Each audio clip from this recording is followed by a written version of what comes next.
say what I'm doing. Hi. So for Debbie today, we're going to do a little bit of filler in her earlobes. So you can see where they're a little bit flattened. We lose volume in our earlobes just like we lose it everywhere else as we have birthdays. So we can just put a little bit of filler in here and plump them back up. That'll make her earrings sit up higher for her and just looks more youthful. So it's a really simple fix, not painful, instant results. Okay, so here we go. 1, 2, 3, deep breath in and let it out.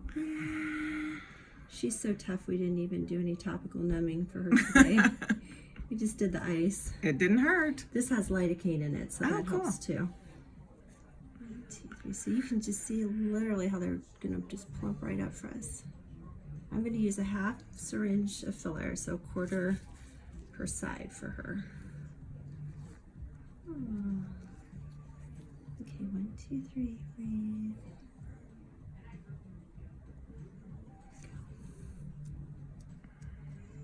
There'll be a little bit of swelling.